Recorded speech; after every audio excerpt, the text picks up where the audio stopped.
Russia's exiled opposition is quietly talking to Ukrainian officials, Vladimir Kara-Murza told Politico.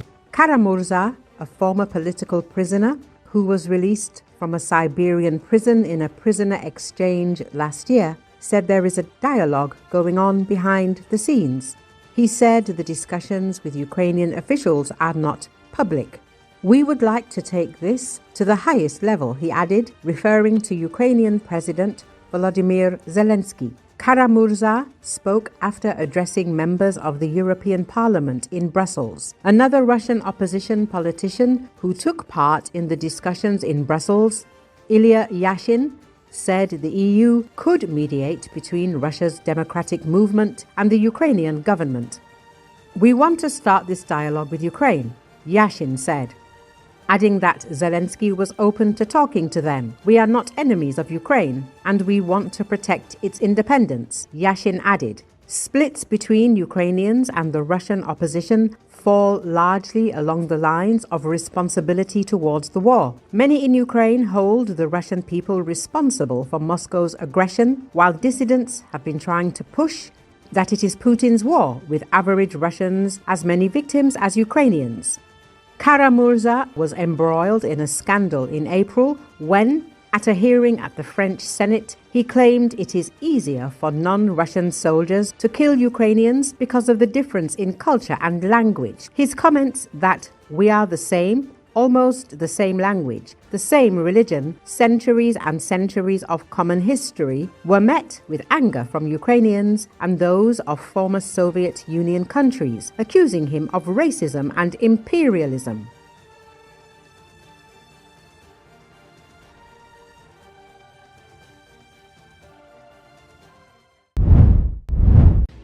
Ukrainian aviation continues to strike Russian personnel and equipment in the Kursk region.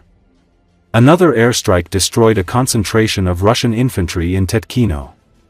It is noted that Ukrainian Air Force struck a house where Russian soldiers were gathered in the Tetkino settlement of Kursk Oblast, Russia. As a result of a precise strike by a fighter jet with a French-made aerial bomb provided to Ukraine as part of military aid, the house was blown up and destroyed, and the occupants inside were killed. It should be noted that the Ukrainian Air Force has been detecting Russian military posts, equipment hangars and areas where personnel are gathered, both in the occupied territories and in the border regions of Russia, and has been striking with US and French-made aerial bombs, mainly using MiG fighters.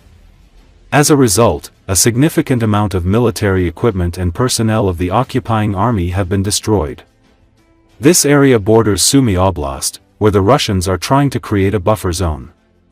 According to analysts, Russian military often use abandoned buildings for shelter, digging trenches there. However, this time the Ukrainian Air Force Aviation helped dig a mass grave for them. This is not the first successful airstrike of the Ukrainian armed forces on enemy positions in this area. On March 9, Ukrainian aviation struck a hangar in Tetkino, where Russian armored vehicles and personnel were located. Then, intelligence recorded how Russian troops drove armored personnel carriers and infantry fighting vehicles into the hangar at night. As a result of the strike with GBU-62 JDMR aerial bombs, the object was destroyed.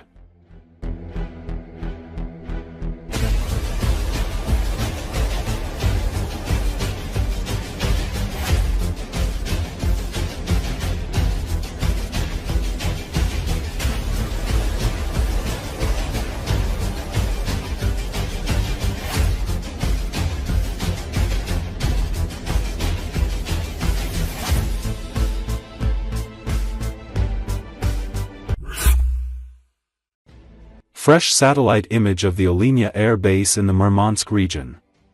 Thus, according to Western resources, 3 Tu-95 MS were critically damaged and 1 An-12 transport aircraft was damaged at this airfield.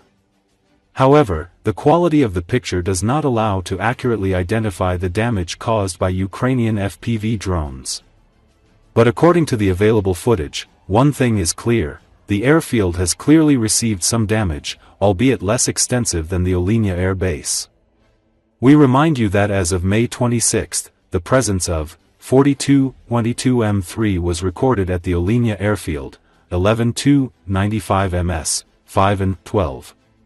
If we ascertain the damage caused by satellite images, then at the most negative outcome of the events, at the moment we have a total of 2 airbases, 6 destroyed 2, 95 ms, 1 damaged 2, 95 ms, presumably 4 lost units 2, 22 m3, 2 damaged and 12 transport aircraft.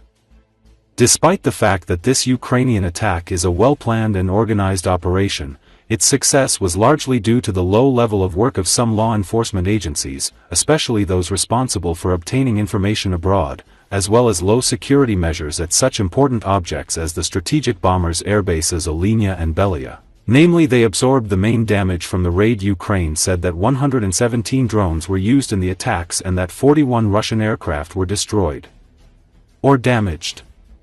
This is a stunning success for Ukraine's special services, said Justin Bronk, Senior Research Fellow for Air Power and Technology at the Royal United Services Institute in London.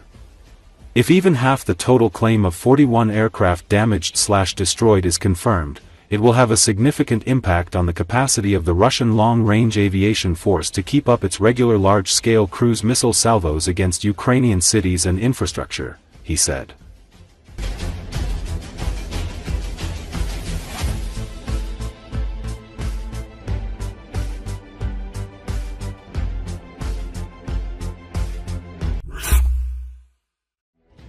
Ukraine's defense industry can produce up to 10 million drones annually, Deputy Defense Minister Oleksandr Kozenko said at the Shangri-La Dialogue Security Forum in Singapore.